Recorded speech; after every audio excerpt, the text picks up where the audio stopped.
Can you make boneless ribs out of a pork neck? Well, that's what we're going to find out. A big thanks to Napoleon Grills for sponsoring this episode. Recently, I've seen a video from the Alpine butcher. And if you don't know who that is an Instagram account and it's all about meat and it just makes me so hungry. But what I saw kind of surprised me. He took a pork neck, sliced it up, cut it in a certain way, and then called them boneless ribs. And I thought, what better way to figure out if it's any good to try it myself. So this morning I went to my local wholesaler and got myself a pork neck. This is 3 kilograms and I got a set of ribs and that is 1.4 kilograms. Now, I gotta figure out how to cut this. So let's open up that pork neck and figure this thing out. Of course, I want it to resemble ribs and then boneless ribs, so we gotta cut it in a certain way.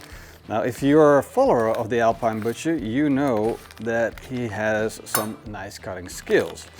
The question is, can I do the same thing? My guess is I will never have that level of expertise, but at least I can give it a try. What I'm looking for is this size. Just a regular old rack of baby backs. Now currently my pork neck looks nothing like my spare ribs, but what I plan to do is just to take this and then cut it gently down the size. Now I'm gonna make another one. I probably will not make it. I'm just gonna cut it by half.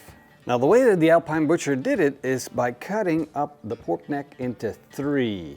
Go, that's flap 1, and then this one down the middle to become flap 3. Further. This is what I have and it's not bad. It kind of looks the same. This could actually work. It looks like we have the same amount of fat. But of course there's also the question, why do you want to do this? Well, first of all, there's no bones in them, so you don't have to pull them out. The other part that I like is that the price of the pork neck is less than the price of the pork ribs, and therefore this might be a good idea. I'm going to be seasoning the ribs with the PitmasterX Pork rub. Now, this is a really nice seasoning to use for pork. I'm just gonna season both sides of them, this around. Get a nice and even coat. Don't forget to season the sides. There's an opportunity to add flavor there. Don't forget about it, man. The membrane of these ribs is already removed, so we don't have to worry about that. Wow, this is gonna be good. That's for sure. All right, both are seasoned up. I'm gonna let them sit here on the countertop while in the meantime you and me are gonna fire up the barbecue. And the reason that I prepare my ribs ahead of time is so the seasoning can draw into the ribs. It kind of draws out the moisture with the salt and then everything gets connected. You get this nice little layer of flavor and it sticks well to the meat. I'll be cooking on the Napoleon kettle grill and I'm gonna use the brick method. It's just super simple. I'm just going to put in 2 bricks and behind the bricks I'm going to put some charcoal briquettes. Now I'm using Napoleon charcoal briquettes and they're really good because they have some wood chips already inside of them. So that's going to give me a little bit of smoke. I'm going to put 1 chunk of PitmasterX smoke wood in and that will give me plenty of smoke flavor. 1 wool fire starter, light it up, then the grill grates go on. Once the fire's gone, it's time to put the ribs on with the thickest part towards the edge. This is a kettle grill, which means the air spins around like crazy. Hot air pops up on this side, and of course you have the radiation heat on the other side, so you gotta be thoughtful of where you put your meat. Now this is gonna go in the middle because it's the biggest. Still gonna keep it away from the fire as much as possible. And then it's time to close the lid, set the top vent all the way open, and the bottom vent to 1 stripe open. Then I'm going to let it come up to a temperature of 120 degrees Celsius smoking temperature. And once I achieve that, I'm going to close the top vent until it stabilizes at a temperature of 120 degrees. And then we're going to just let them smoke. It's been 2 hours and the ribs now have a beautiful color. Because that's the thing that you gotta look for, is what do they look like? Because that's the telltale sign that you know that you got flavor on your rib. And if you're wondering what those things are, well, you're looking for a mahogany red color underneath the meat, and you're looking for a nice brown coverage. If you have all of that, you know that you've got the flavor profile that you're looking for in your rib. So now it's time to take them off. I'm gonna wrap these ribs up in aluminum foil. And the magic trick about that is that we capture all of the juices inside the aluminum foil. So the meat doesn't get any drier, it's just steaming away in its own moisture. But that's not just it. It is also an opportunity to add more flavor. And that's why first I'm going to make a barbecue sauce. I'm going to take my stainless steel Scottsburg pan and put in 100 milliliters of tomato pulp, 2 tablespoons of red wine vinegar, a tablespoon of Worcester sauce, 2 tablespoons of honey, 2 tablespoons of sugar, 3 tablespoons of PitmasterX Pork rub, and half a tablespoon of Chipotle flakes. Then I'm going to bring that to a boil, and once I got a nice syrupy bubble, my barbecue sauce is done. 2 tablespoons of that delicious barbecue sauce.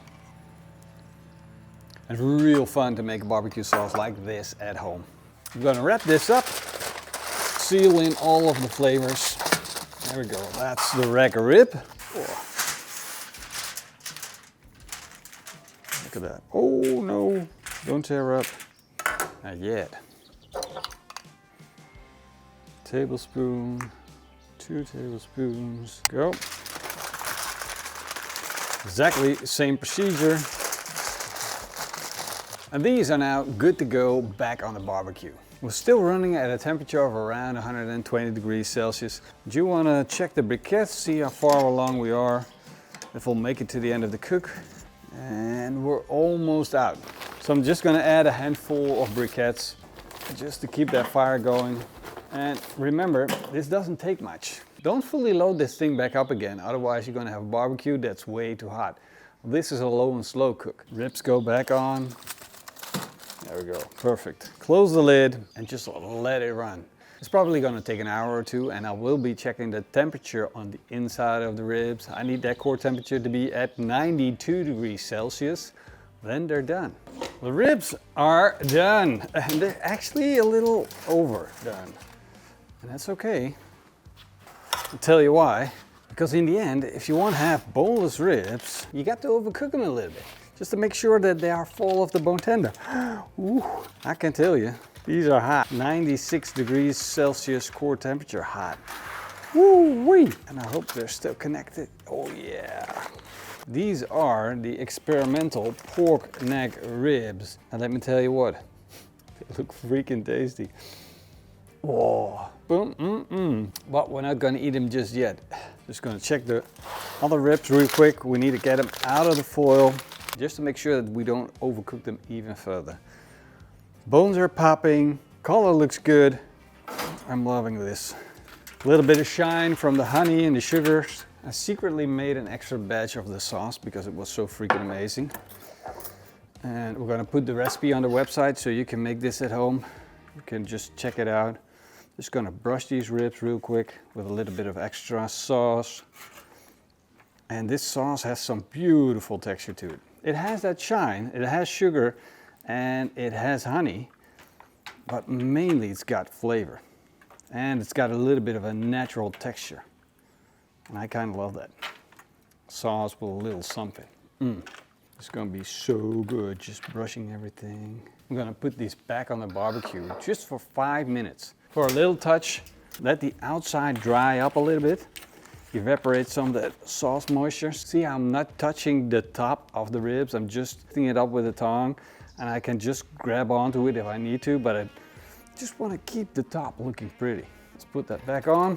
Of course, we're gonna do the same for both the ribs. It's a little bit trickier with the boneless ribs. Oh, it's just a bigger chance of them falling apart. There we go, 5 more minutes. Let's go. Moment of truth. Time to get the ribs out. So hungry right now. I'm not really hungry, I just want to eat. Oh, it's a bit of a challenge, the boneless ribs. You know, the bones give it a little bit of structure. See? Whoosh, here we go. I'm just gonna go with the boneless first. That's what this is about. How good is it? What does it look like? Is it tender? Is it juicy? Whoa! That looks so good. Nice and juicy. That looks so good. Whoa. Boneless ribs. Wow, look at that. That is so good.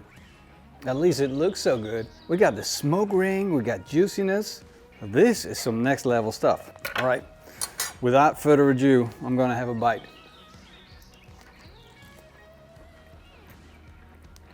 Man, I'm telling you, that sauce, oh, That sauce is really good. Really, really good. Nice pull away from the bones on the ribs. The smoke ring is so good. They'll only have like this little spot in the middle where there's no smoke ring. All right, taste test time. You know, I like the whole idea of having boneless ribs. There are a lot of people that don't like ribs because of the bones. They don't want to bite on bones. They don't want to deal with bones. They want to eat with knife and fork. So for those people, this might be an option. But for the meat lovers, for the people that really are into barbecue, ribs and biting on these ribs is just fantastic. Especially with that sauce. Insane. Seasoning, insane. So it tastes good, but I'm gonna eat the rack. That is it's just so enjoyable. There's something with those ribs. It's just another experiment that needed to be done. Now we know, at least I know for myself. Of course, I want to know your opinion. Would you go boneless or would you just stick with the bones?